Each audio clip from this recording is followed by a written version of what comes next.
He was England's golden prince turned monster king, a man who loved deeply, ruled absolutely, and destroyed anyone who stood in his way.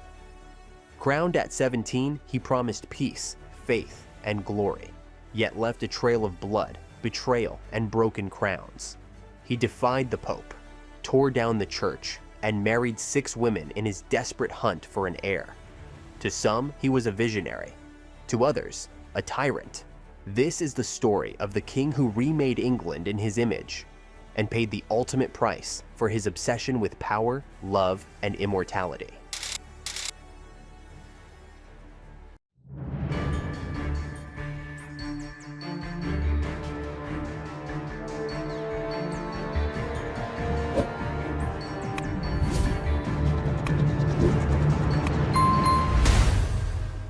Henry Tudor's life began on June 28, 1491, at the Palace of Placentia in Greenwich, England.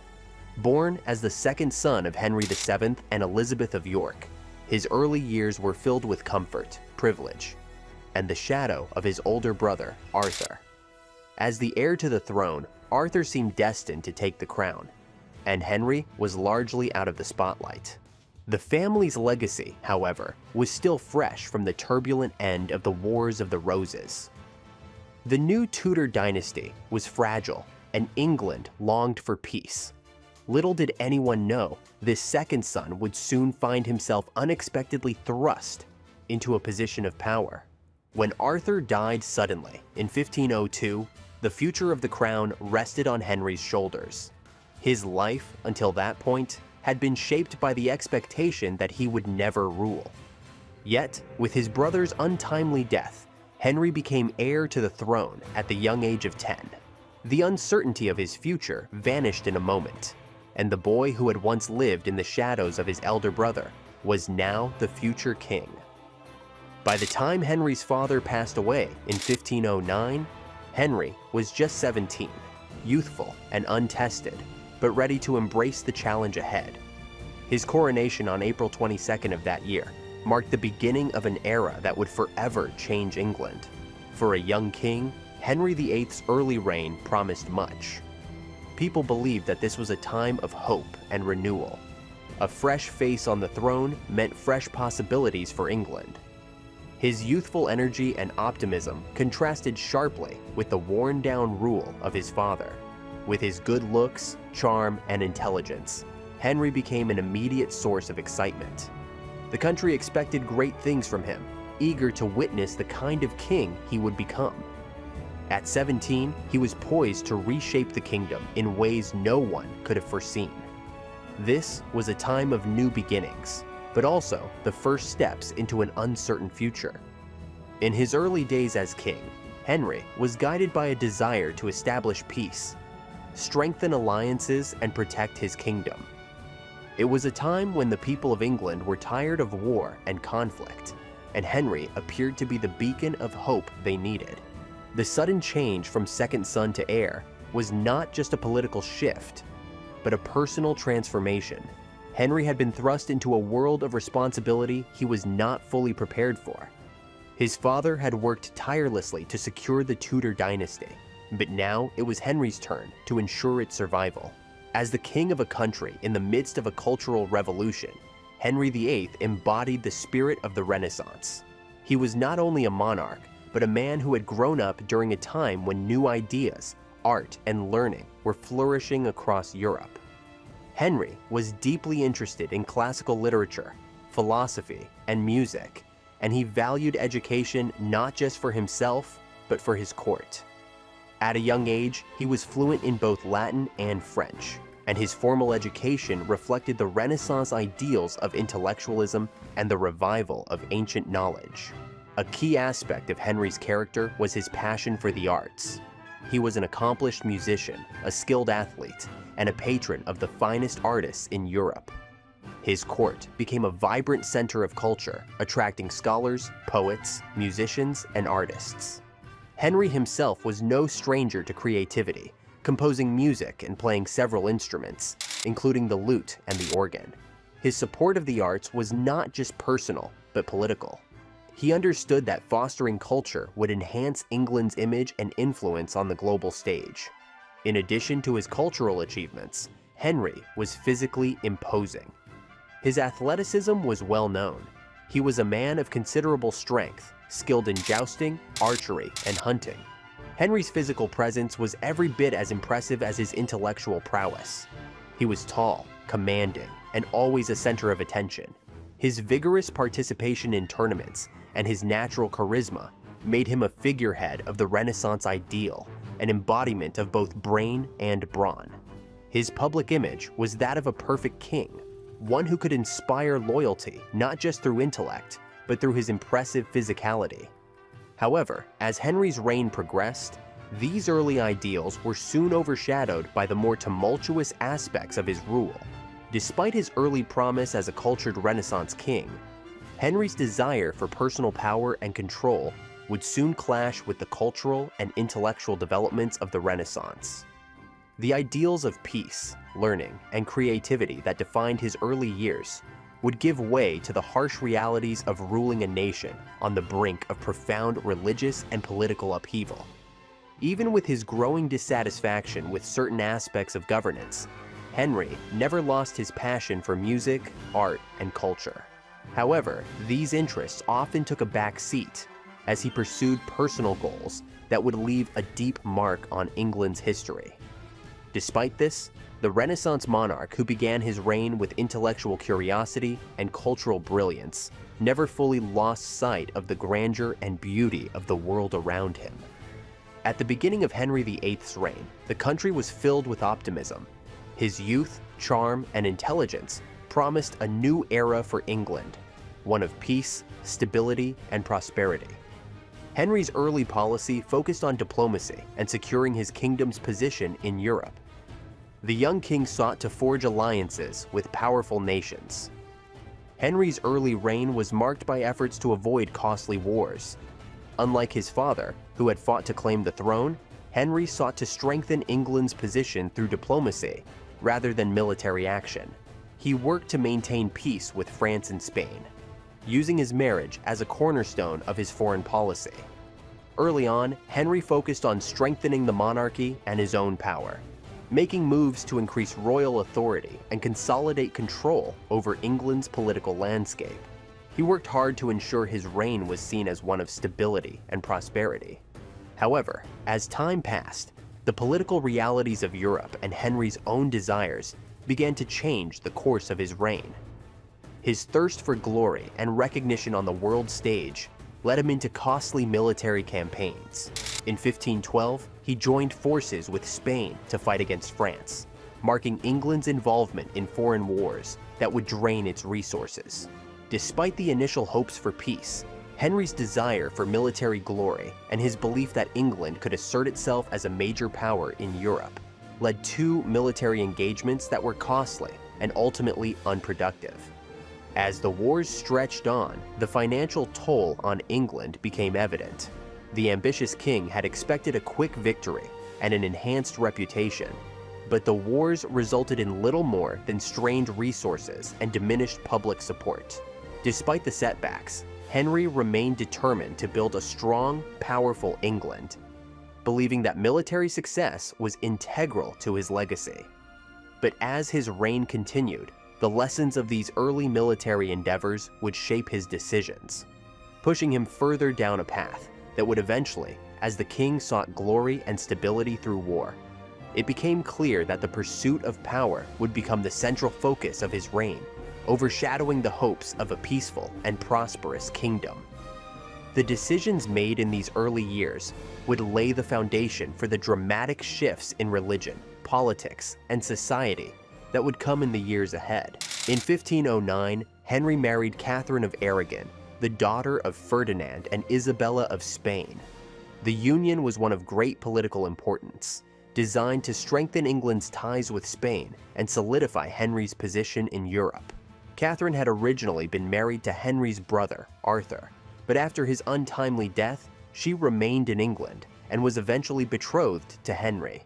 The marriage, while politically advantageous, was also one of genuine affection, at least in the beginning. The young couple was devoted to one another, and Henry's love for Catherine was clear. Their marriage seemed to embody the ideal of a Renaissance alliance, a blend of personal and political union. Over the next several years, Catherine gave birth to a number of children, but only one survived infancy, a daughter named Mary. Henry's deep desire for a male heir, however, led to growing frustration with Catherine's inability to produce a son. The pressure to secure a male successor intensified, as Henry grew increasingly concerned about the future of the Tudor dynasty. While Catherine remained a loyal and devoted queen, Henry's attention began to shift. His desire for a male heir, compounded by the growing realization that Catherine could not provide one, sowed the seeds of doubt in the marriage. In the early years, the couple's marriage had been strong, but as the years passed, Henry's obsession with securing a male heir began to overshadow their relationship. Catherine's inability to produce a son meant that their marriage was, in Henry's eyes, no longer fulfilling its primary purpose. His growing frustration would eventually lead him to question the legitimacy of their union, and in his mind, it became a matter of national importance. Henry believed that the future of England and the survival of the Tudor dynasty rested on his ability to have a male heir. While Catherine remained steadfast in her devotion to Henry, the pressure mounted. The king's attention turned elsewhere, and his feelings for Anne Boleyn, a lady-in-waiting at court, began to grow. The seeds of a new desire, a new hope for the future, were planted in Henry's mind. But the love and passion that he began to feel for Anne came with great consequences. The marriage to Catherine, once filled with promise, now seemed an obstacle to Henry's ultimate goal, securing a male heir. The dramatic personal conflict between Henry and Catherine would soon explode into a national crisis. In seeking to secure his legacy, Henry's marriage to Catherine was irrevocably altered. What began as a political alliance grounded in respect and affection soon became the source of the king's greatest frustration. The unraveling of this marriage and the quest for a male heir would set into motion a series of events that would change not just the course of Henry's life, but the future of England and the entire Christian world. The failure of Catherine of Aragon to provide a male heir became the focal point of Henry VIII's reign, and the beginning of what would later be known as his Great Matter. In his eyes, the absence of a male successor meant that the Tudor dynasty and all his efforts as king could be at risk. His fixation on securing a male heir, coupled with his growing affection for Anne Boleyn, led to his decision to seek an annulment from the Pope. The request was based on his belief that the marriage to Catherine had been invalid, as she had previously been married to his brother, Arthur. The Pope, however, refused to grant the annulment, which would set in motion a dramatic confrontation with the Catholic Church. Henry's desire to dissolve his marriage to Catherine grew more urgent as Anne Boleyn became an increasingly important figure in his life. She was not just the woman he desired, but also the key to his hopes for a male heir.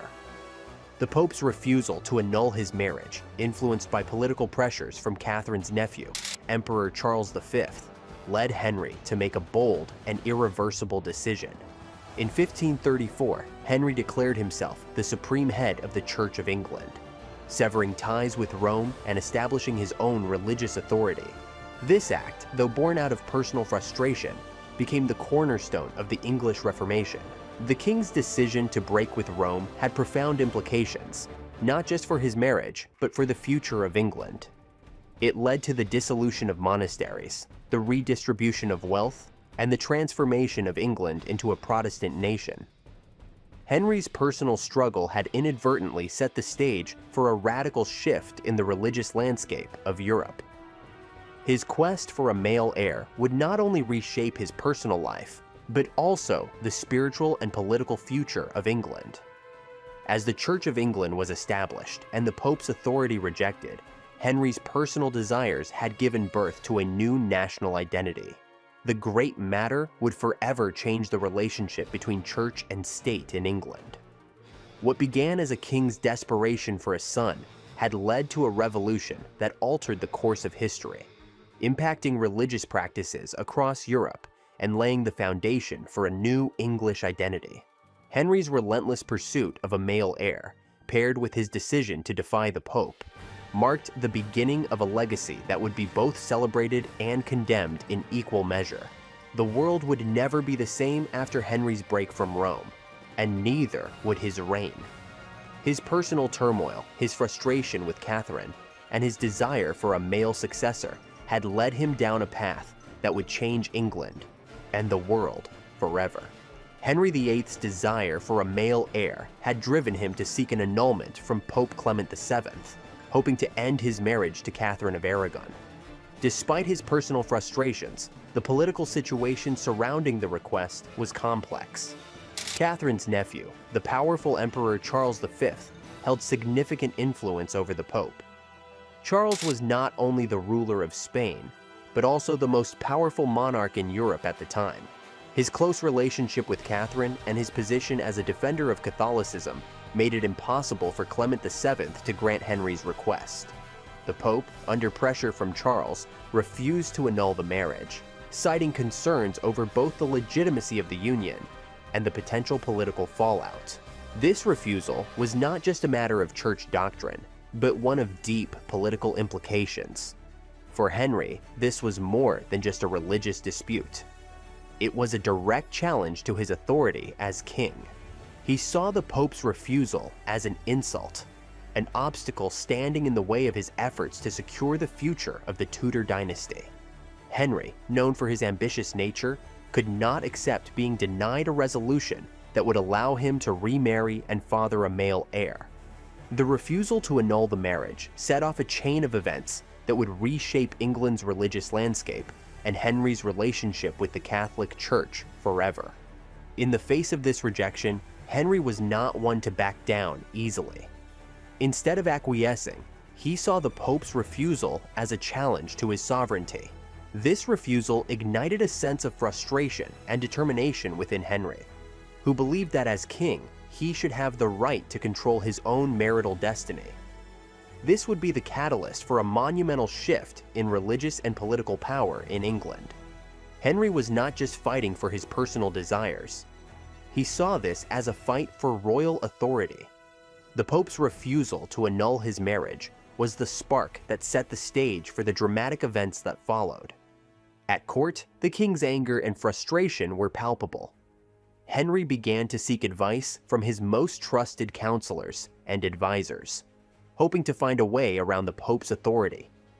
His frustration grew as he realized that, despite his immense power in England, the Pope still held significant sway over religious matters. This realization deeply troubled Henry, and he became determined to find a solution that would allow him to assert his will, regardless of papal authority. The tension between the king and the Pope was reaching a breaking point, and Henry's resolve only hardened with each passing day. In this moment of political and personal crisis, Henry's mind began to shift toward a radical solution.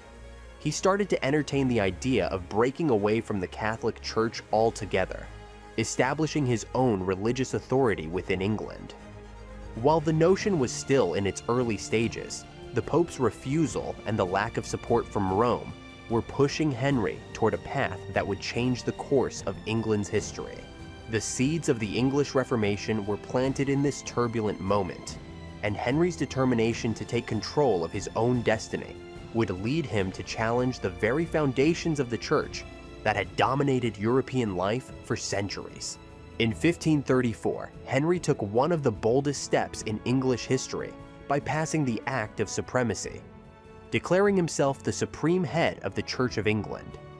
This landmark legislation marked the official break from Rome, ending centuries of papal authority over English religious life. The act not only made Henry the leader of the English Church, but also effectively declared that no earthly power, least of all the Pope, could have jurisdiction over England's religious matters. By making this declaration, Henry sought to establish his authority as both a political and religious leader in England. The Act of Supremacy was a clear assertion of Henry's absolute power. For the first time in history, England was no longer under the jurisdiction of the Catholic Church, and the king was the ultimate authority in religious affairs. This move was revolutionary, as it stripped the Pope of his influence over English clergy, church property, and religious practices. It allowed Henry to control the doctrine, structure, and governance of the Church of England. The act was not just about personal desire, it was a direct challenge to the Roman Catholic Church, asserting that England would chart its own spiritual course. The implications of the act of supremacy were profound. For centuries, the Catholic Church had been the cornerstone of religious and political life in Europe. The Pope wielded immense influence over kings, queens, and entire nations. By severing England's ties with Rome, Henry not only consolidated his power, but also set the stage for a religious revolution that would sweep across Europe. The Church of England, now firmly under Henry's control, would become a symbol of English independence and an alternative to the authority of the Pope. In practical terms, the Act of Supremacy gave Henry complete control over the appointment of bishops, the administration of the church, and the collection of church revenues. This allowed him to appoint individuals loyal to him, further strengthening his grip on both the state and the church. The new religious landscape also had economic consequences. The Church of England could now seize land, wealth, and resources previously controlled by the Catholic Church, providing Henry with a substantial financial boon. However, this consolidation of power came at a cost. It set the stage for religious conflict, both within England and beyond, as the Pope and other Catholic monarchs saw Henry's actions as a threat to the unity of Christendom. While the Act of Supremacy may have been a victory for Henry, it was not without consequences. The act was met with resistance from many quarters. Those loyal to Rome and the Pope refused to accept Henry's claim to religious authority. Even some of his closest advisors, including Thomas More and John Fisher, openly opposed the act, leading to their eventual execution.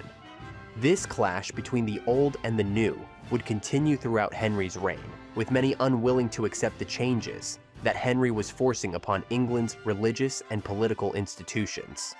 The Act of Supremacy set the stage for a period of intense religious upheaval that would leave deep scars on England's history. In the years following the Act of Supremacy, Henry VIII took further steps to consolidate his power and increase royal revenues. One of his most drastic moves was the dissolution of the monasteries, a campaign that began in 1536 and lasted until 1541. Henry ordered the systematic closure and destruction of monasteries, abbeys, convents, and other religious institutions across England.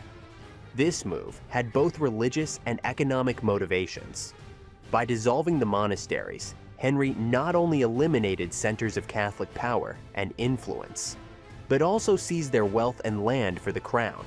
The dissolution was a brutal and destructive process. Monasteries, which had been centers of learning, charity, and worship for centuries, were dismantled, their lands and resources transferred to the crown. The wealth of these institutions, which had accumulated over hundreds of years, was now at Henry's disposal. This allowed him to fill his coffers and finance his military campaigns. But it also left a trail of destruction in its wake. Many monks, nuns, and laypeople who had depended on the monasteries for food, shelter, and care were left destitute. The social impact of the dissolution was immense. Religious life in England was fundamentally altered as the monks and nuns who once provided spiritual guidance and charitable works were cast aside. The wealth from the monasteries was redistributed to the crown, but much of it ended up in the hands of Henry's supporters and new loyalists. This redistribution of wealth had lasting consequences, as it entrenched a new class of landowners and further solidified Henry's control over England's political and economic systems. The destruction of religious institutions also had a cultural impact, as many priceless books, manuscripts, and works of art were lost forever. The dissolution sparked resistance from many quarters. Some clergy and laypeople saw it as an attack on the very fabric of English society. The Pilgrimage of Grace, a large-scale rebellion in 1536, was fueled in part by opposition to the dissolution. Despite this resistance, Henry's government ruthlessly suppressed the rebellion, executing many of the leaders. The dissolution of the monasteries marked the end of an era in English religious life, as the king's authority over both the church and the wealth of the nation was now unchallenged. Ultimately, the dissolution served Henry's immediate political and financial interests. It gave him both power over the church and a substantial increase in royal income. However, the long-term effects were more complex. While Henry gained wealth and control, the destruction of the monasteries also left England with a fractured religious landscape. The removal of Catholic institutions left a spiritual vacuum that would only be filled with more conflict and division in the years to come. The dissolution was a crucial step in the English Reformation, but it also set the stage for the religious struggles that would define the future of England. The Pope's response to Henry's actions was swift and severe. In 1538, Pope Paul III excommunicated Henry from the Catholic Church, condemning his break with Rome and his establishment of the Church of England. This excommunication marked a clear division between Henry and the rest of Christendom. To the Pope and many Catholic rulers, Henry was now a heretic, a man who had torn apart the unity of the Christian Church. However, Henry's control over religious affairs in England remained unchallenged. Despite being excommunicated, Henry continued to consolidate power and enforce his will across the country. Excommunication, however, did not have the intended effect of weakening Henry's authority. Instead, it solidified his resolve and further alienated him from the Catholic Church. For Henry, the excommunication was not a mark of shame, but a confirmation of his independence from papal authority. In England, Henry's power as supreme head of the Church of England was unquestioned. The English people, many of whom had already embraced the changes Henry had implemented, saw little reason to follow the Pope's decrees. Henry's defiance of Rome became a symbol of national pride for many, as it affirmed England's independence from foreign control. The excommunication did, however, lead to increased tensions between England and other Catholic nations. Relations with Spain and France became strained, as both countries were strongly aligned with the Pope. Yet, Henry's determination to maintain his religious independence only grew stronger. The excommunication also prompted a series of reforms within the Church of England, as Henry sought to ensure that the new religious structure would be firmly under royal control. The religious divide between England and Catholic Europe would continue to deepen, creating lasting tensions that would fuel political and religious conflict for generations. Despite the Pope's condemnation, Henry's actions had already set the wheels of change in motion. The English Reformation was now an irreversible process, with profound consequences for the future of the kingdom. Henry's challenge to papal authority would lay the groundwork for the rise of Protestantism in England. The king's excommunication only further entrenched the divisions between the Catholic and Protestant factions, leading to future religious strife and persecution. Henry VIII's break with Rome did more than change the course of his reign.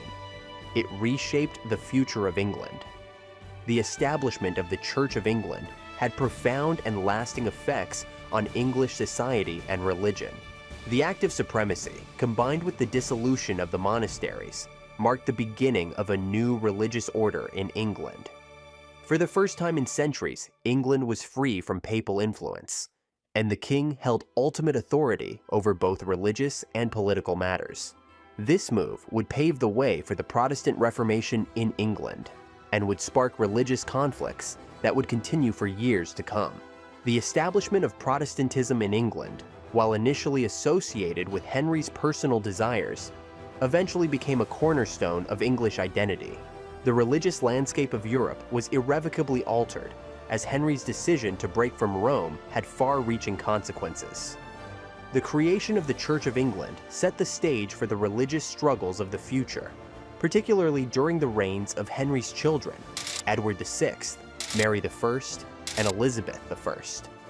Their divergent religious policies would further deepen the divisions between Catholics and Protestants in England, leading to bloody conflicts such as the English Civil War and the eventual establishment of religious tolerance. Though Henry's actions were often driven by personal desires, such as his longing for a male heir, the legacy of his break with Rome extended far beyond his lifetime. The Church of England would continue to be the dominant religious force in England, shaping the country's spiritual and political development. The English Reformation, though born out of a king's personal frustrations, would go on to influence the entire Protestant movement across Europe. The legacy of Henry's break with Rome also had profound implications for the Catholic Church. For centuries, the Pope had been the central authority in religious matters, but Henry's defiance challenged this dominance. While the Catholic Church would remain powerful in other parts of Europe, England's severing of ties with Rome marked the beginning of the end for papal supremacy in the British Isles. Henry's actions would embolden other monarchs to assert their own religious authority, creating a ripple effect across Europe that contributed to the broader Protestant Reformation. In the end, Henry VIII's break with Rome was both a personal and political triumph, but it also set the stage for religious upheaval and conflict that would define England's future. The Church of England, born from Henry's determination to have a male heir, would grow into an institution that changed not only England's relationship with religion, but also its place in the world.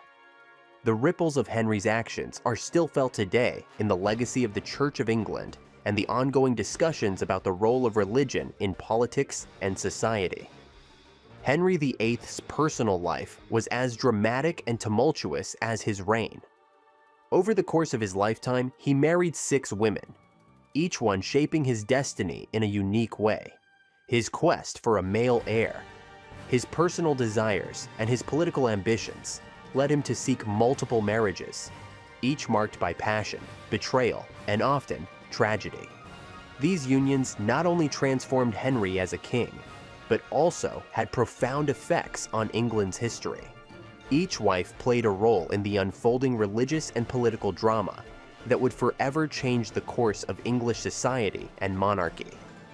At the heart of these marriages was Henry's need for a male heir to secure the Tudor dynasty. However, his relationships were far from simple. They were complicated by political intrigue, personal desire, and Henry's increasing desperation.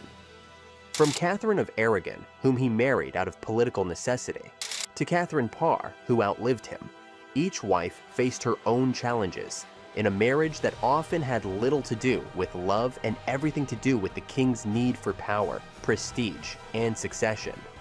Catherine of Aragonus, Henry VIII's first wife, was a Spanish princess who had previously been married to Henry's older brother, Arthur. For many years, their marriage seemed solid, and Catherine bore Henry many children. Sadly, only one survived infancy, a daughter named Mary. Henry's deep desire for a male heir grew with each failed pregnancy, and his frustration began to mount.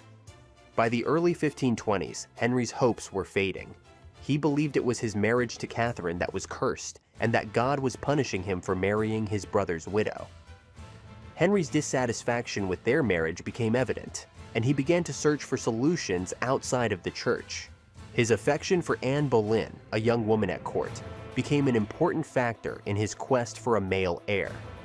After years of trying to get an annulment from Pope Clement VII, Henry's request was denied, largely because Catherine's nephew, Emperor Charles V, influenced the Pope's decision. Catherine refused to accept the annulment, insisting that their marriage was legitimate. Despite Catherine's firm stance and deep faith, Henry grew more determined. In 1533, Henry declared himself the head of the Church of England, breaking from the Catholic Church and making his own religious reforms to allow for the annulment. This ultimately ended their 23-year marriage. Catherine's refusal to accept the annulment meant that she was pushed out of court, but she remained steadfast in her belief that her marriage to Henry was valid. She spent her final years in relative isolation, far from the royal court. She died in 1536, never fully accepting that Henry had broken their marriage vows. But she had one final act of dignity. She remained loyal to her daughter Mary, who would later become Queen of England. Henry's relationship with Catherine left deep emotional scars, not only for him, but for England as well. Catherine's devotion to her marriage and her unwavering belief in her legitimacy as queen helped define the early years of Henry's reign. Her story remains one of the most tragic in English history, as a woman caught between personal loyalty and the demands of a powerful king. Anne Boleyn, Henry's second wife, was one of the most captivating and controversial women in English history. Henry's infatuation with Anne was undeniable. It was Anne's wit, charm, and beauty that first caught Henry's eye, and she became the object of his affections despite his marriage to Catherine. The love story between Henry and Anne was filled with passion, but also tension and political maneuvering. Anne refused to become Henry's mistress, demanding that he marry her, which eventually led to his break with Rome. In 1533, Anne became pregnant with Henry's child, and their marriage followed soon after. Anne gave birth to a daughter, Elizabeth, in September 1533, who would later become one of England's most famous monarchs. While Elizabeth's birth was celebrated, it was not the male heir Henry had been longing for. Anne's failure to provide a son eventually led to Henry's growing dissatisfaction, and his feelings for Anne began to change. Anne was accused of adultery, incest, and treason, although many historians believe these charges were politically motivated, fueled by the need to remove her from power. Anne's execution was a dramatic and tragic turn in her life. In May 1536, after being imprisoned in the Tower of London, she was found guilty and sentenced to death. On May 19, 1536, Anne Boleyn was beheaded, marking the end of her tumultuous and tragic reign as queen. Her death was a moment of great loss for England, as she had been the driving force behind the religious and political changes that Henry had initiated. Anne's daughter, Elizabeth, would grow up to become one of the most successful monarchs in history, but Anne's execution remained a dark chapter in her life. For Henry, it marked the end of his idealized romantic vision of marriage and the beginning of his increasingly authoritarian rule. Anne's life and death left a lasting impact on both the Tudor dynasty and the future of England. Jane Seymour was Henry's third wife, and she fulfilled Henry's greatest wish. She gave him a male heir. When Jane entered Henry's life, he was emotionally exhausted from his relationship with Anne Boleyn and the aftermath of her death. Jane, with her calm demeanor and traditional values, contrasted sharply with Anne's boldness and ambition. Henry quickly fell for her, and within months of Anne's execution, he married Jane in 1536. In October 1537, Jane gave birth to a son, Edward VI. Henry was overjoyed, as this was the moment he had been longing for. An heir to the throne who was a boy. The birth of Edward marked the fulfillment of Henry's desperate need for a male successor, and for a brief time, Henry's joy seemed complete. He regarded Jane as the woman who had given him what he most desired, and in return, he showered her with affection and respect. However, tragedy struck shortly after the birth of Edward. Jane, who had endured a difficult pregnancy, died just days later on October 24, 1537, likely due to complications from childbirth. Henry was devastated by her death. His grief was genuine, and he mourned her deeply, even referring to her as his true wife, the one who gave him the son he had always dreamed of. Jane Seymour's death left Henry with a deep sense of loss. She had been the one who gave him the male heir, but her death also made him realize the price of this accomplishment. Jane's passing left Henry feeling more isolated than ever, and he turned his attention to finding another wife who could give him even more stability. Her death also added to the growing sense of Henry's dissatisfaction with his romantic relationships, as the queens who had come before her had failed to fulfill his greatest desire. Edward VI's birth was a victory, but it came with a cost. Henry's mourning for Jane was heartfelt, but it also led him to focus on securing his dynasty for the future. Jane Seymour's legacy, while brief, would have lasting consequences for England, as her son would inherit the throne after Henry's death. Anne of Cleves was Henry's fourth wife, and their marriage is one of the most famous and short-lived of his 6 unions. Anne, a German princess, was chosen for Henry by his advisors. who believed she would be a good match for him politically. Henry, initially impressed by her portrait, agreed to marry her. But the reality did not meet his expectations. When Anne arrived in England in 1540, Henry was reportedly disappointed by her appearance.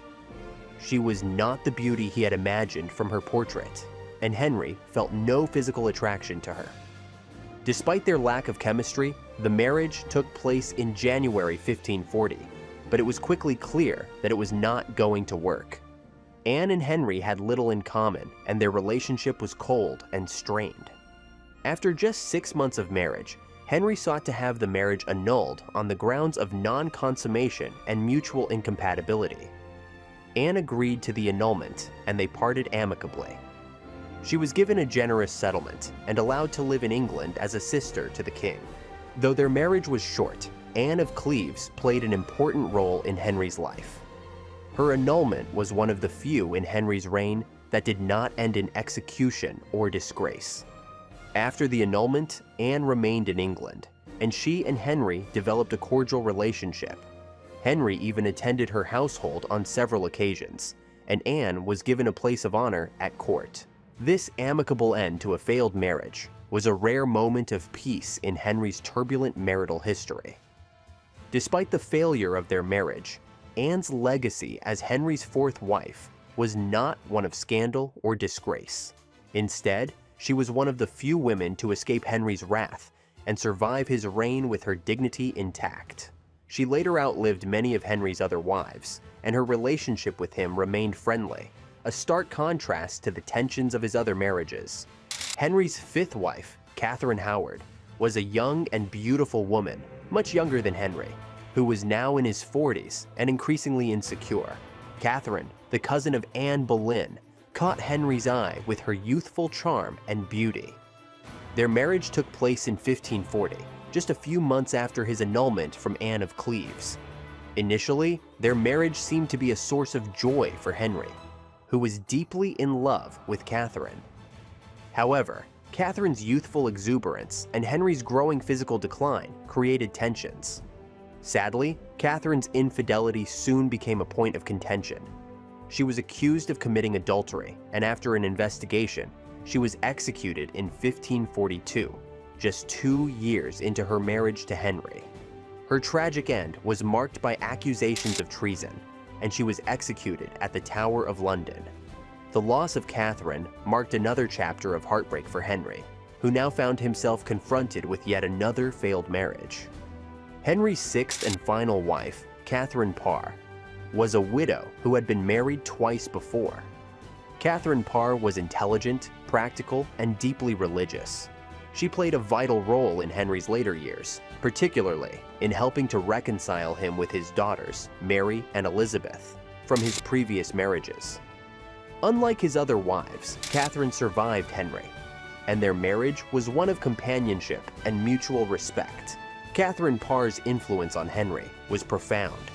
She not only helped to heal the wounds of his past marriages, but also played an important role in ensuring that England would remain stable after Henry's death. She was a stabilizing force in Henry's life, and her efforts to reconcile him with his daughters paved the way for Elizabeth's eventual reign. Catherine Parr was the only one of Henry's wives to outlive him, and her legacy would be one of nurturing and support during a time of great political and religious upheaval.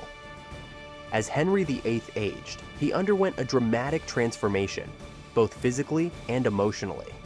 The once athletic and charismatic king, known for his love of jousting and grand tournaments, grew increasingly unhealthy. His once lean and muscular body became swollen with weight, and his legs, burdened by obesity and injuries, made movement painful. Henry, who had once commanded admiration with his regal presence, now became a shadow of his former self, struggling with his physical decline. His outward appearance mirrored the shift in his temperament. Where once he had been energetic and ambitious, he became increasingly paranoid, volatile, and prone to fits of rage. The change in his personality was profound. Henry's earlier years were filled with youthful enthusiasm and a desire for greatness. But as his health deteriorated, his sense of insecurity deepened. He began to see threats everywhere, whether from within his court, his family, or even the people of England. He was no longer the confident and jovial young king. Instead, he became suspicious, fearful, and controlling. His paranoia led him to view loyalty as a fragile thing, constantly seeking to reinforce his authority. This growing tyranny would define the later part of his reign, as he sought to suppress any challenge to his rule, no matter how small.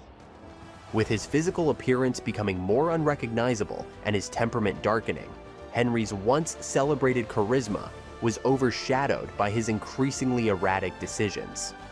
His inability to cope with the reality of aging, both physically and emotionally, led him to tighten his grip on power.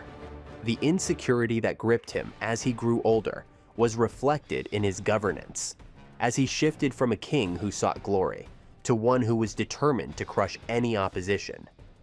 The once great Renaissance monarch, who had been admired for his intellect and athleticism, became a ruler defined by cruelty, suspicion, and fear. As Henry's body weakened, so did his ability to govern with the level-headed judgment that had characterized his earlier years. The decisions he made were often impulsive and marked by personal desires, ignoring the needs of the kingdom in favor of self-preservation. Henry's growing tyranny alienated his subjects, even those who had once been loyal to him. His decisions were increasingly unpredictable, making it difficult for anyone to anticipate what he would do next. The king who had once been the embodiment of power and vitality was now a shell of himself, ruling through fear rather than respect. Henry's emotional decline also had a significant impact on his family. His relationship with his children, particularly his daughters Mary and Elizabeth, became strained. The political maneuvering, his marriages, and his desperate search for a male heir left scars on his family's relationships that would last long after his death. Henry's descent into tyranny was not just a personal tragedy, but one that affected the very core of the English monarchy, leaving a legacy that would be carried on by his children, who were each shaped by his actions and decisions. Henry VIII's reign was marked by a growing use of political repression to maintain control over his kingdom. As his paranoia grew, he increasingly relied on accusations of treason and heresy to eliminate those he saw as threats to his rule. The court became a dangerous place where even the smallest hint of dissent could lead to imprisonment, execution, or ruin. Thomas More, once Henry's trusted advisor, was executed for refusing to accept the king's role as supreme head of the Church of England. More's refusal to endorse Henry's break with Rome marked him as a threat to Henry's authority, and he paid the ultimate price for his loyalty to his faith.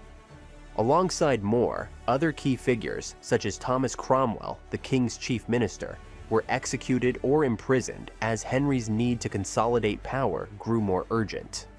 Cromwell, who had played a pivotal role in the king's religious reforms and the dissolution of the monasteries, fell from favor after overstepping his influence. His downfall was swift and brutal, reflecting Henry's tendency to discard those who had served him once they were no longer useful, or if they were seen as rivals. The king's decision to eliminate even his closest allies sent a chilling message to those who remained in court. Loyalty was conditional, and survival required unquestioning obedience. This political repression was not limited to court officials. It extended to ordinary people as well. The fear of treason and the threat of execution became a constant presence throughout Henry's reign. The infamous Bloody Tower executions, in which several of Henry's wives and rivals met their deaths, exemplified the brutality that became a hallmark of his rule.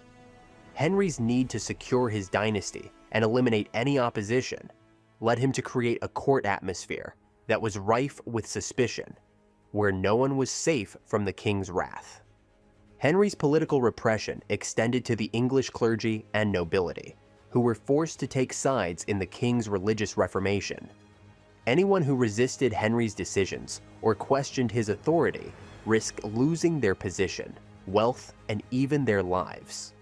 The executions of those like Thomas More and John Fisher, who had been influential in English religious and political life, demonstrated Henry's willingness to use violence to enforce his will. The fear of imprisonment and death loomed over his court, and those who survived learned to live in constant anxiety, knowing that one misstep could lead to their downfall. As Henry's grip on power tightened, his tyranny spread throughout the kingdom. The traditional values of loyalty and service to the crown were replaced by a new form of obedience, one based on fear and manipulation.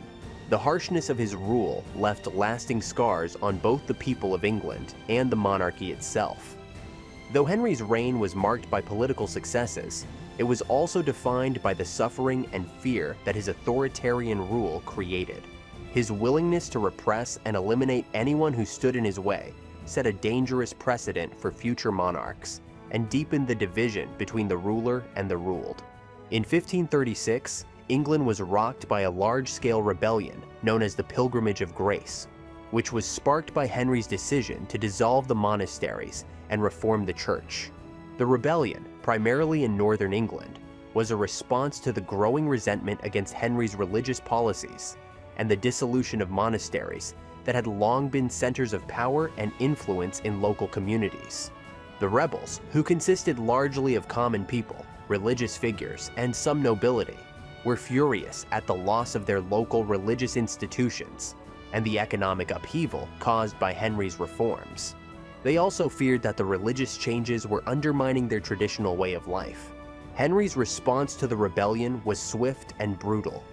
He was determined to quash any form of dissent, especially one that threatened the stability of his regime. The king's response to the Pilgrimage of Grace was characterized by violent suppression, with thousands of rebels executed or imprisoned. Henry used the rebellion as an excuse to enforce harsher punishments for those who opposed his religious reforms, sending a clear message to the kingdom that any resistance would be met with swift and deadly retribution. The rebellion itself was a complex mix of religious and political grievances.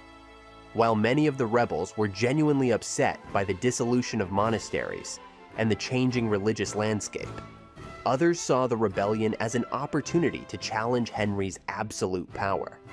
The failure of the rebellion led to a wave of executions, including the hanging of prominent leaders like Robert Ascot, who had been a key figure in organizing the uprising.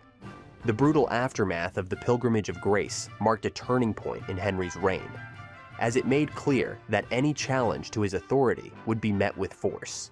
The Pilgrimage of Grace was significant not only because of the scale of the rebellion, but because of the way it highlighted the deep divisions in England.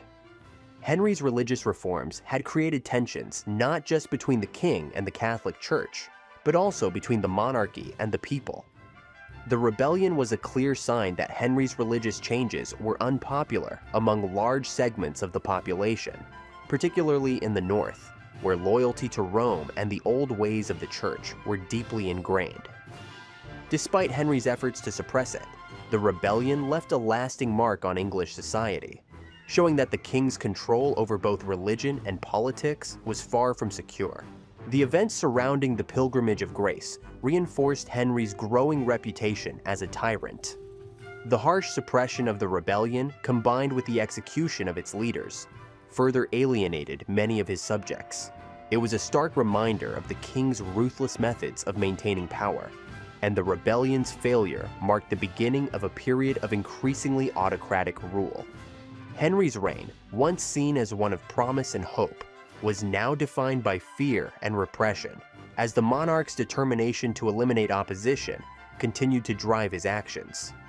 As Henry's reign progressed, he began to recognize the importance of naval power in securing England's position on the world stage.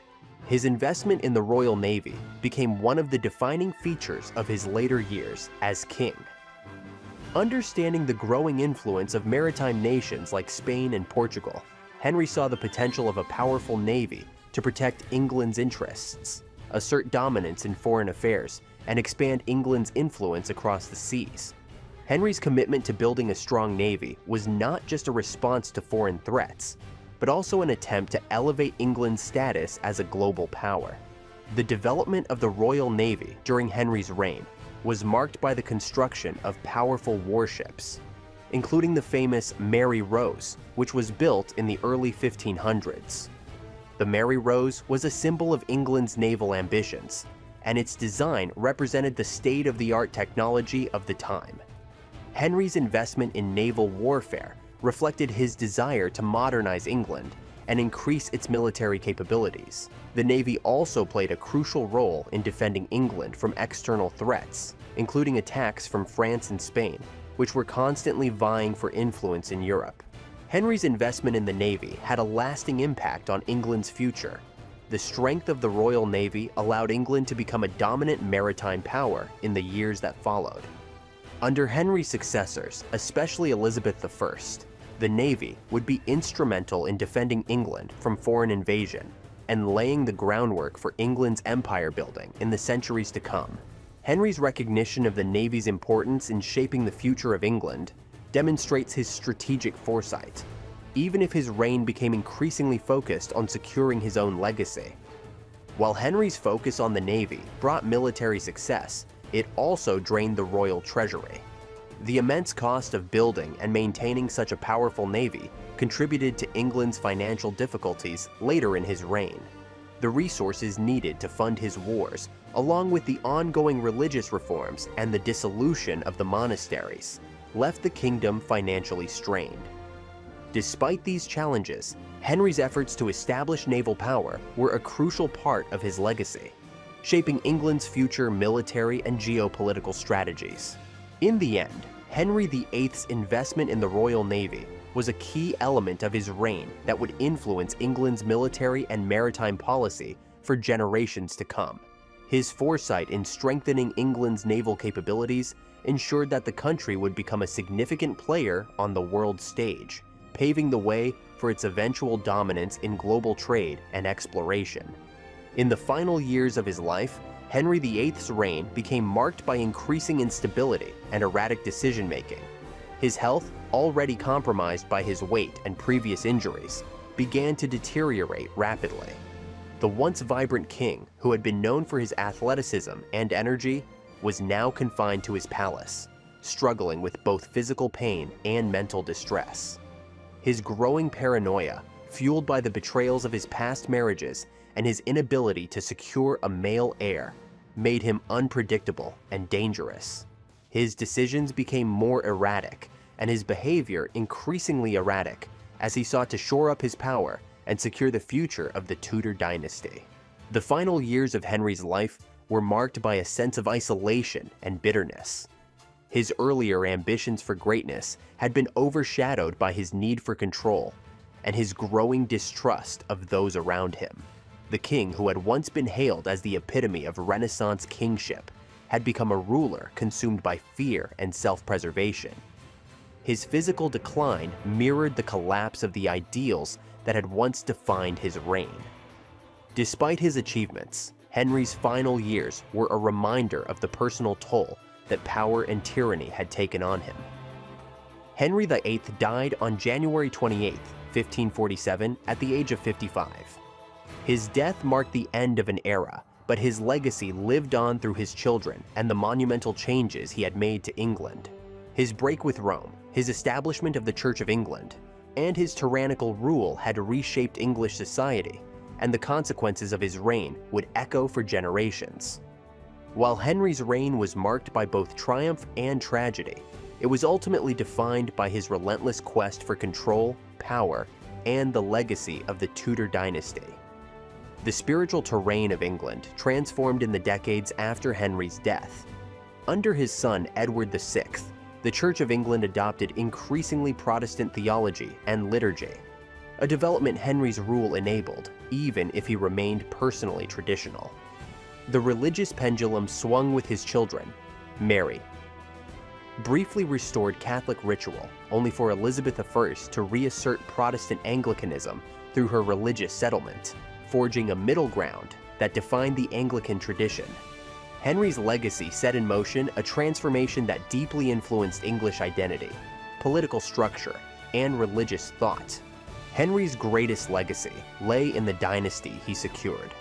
His three legitimate children, Edward VI, Mary I, and Elizabeth I, would each rule in turn, shaping the future of England through their reigns.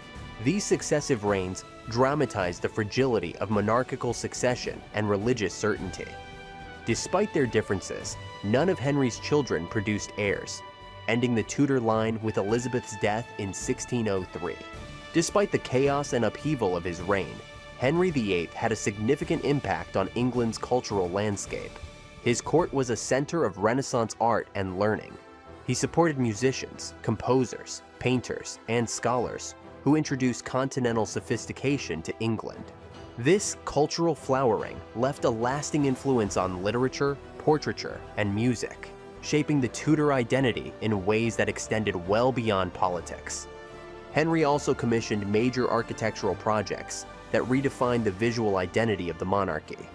He expanded royal palaces such as Hampton Court and Whitehall, blending Tudor Gothic with Renaissance styles, thereby transforming the face of English courtly life. His investments in education and scholarship, though often overshadowed by political and religious drama, helped lay early foundations for England's intellectual renaissance. Henry's cultural legacy may not have the visible clarity of political monuments, but his support of the arts helped elevate English court culture and royal prestige. By patronizing both architecture and academics, he left behind a legacy of royal magnificence intertwined with creative ambition, setting a tone that would continue through Tudor and Elizabethan England. Few monarchs capture the global imagination like Henry VIII. His life drama, 6 marriages, religious revolution, political intrigue, and personal excess continues to inspire books, films, and TV dramas. His complex character, ruthless yet charismatic, flawed yet visionary, resonates across centuries, reflecting human frailty and ambition in vivid relief. It's this human resonance, more than any statue or law, that forms the core of Henry's legacy. He lived with contradictions, powerful and vulnerable, devout and ruthless, enlightened and determined. The world is still drawn to his story, not just because of what he achieved, but how he revealed the enduring struggle between the demands of state, faith, and personal desire. And that is why Henry VIII remains unforgettable.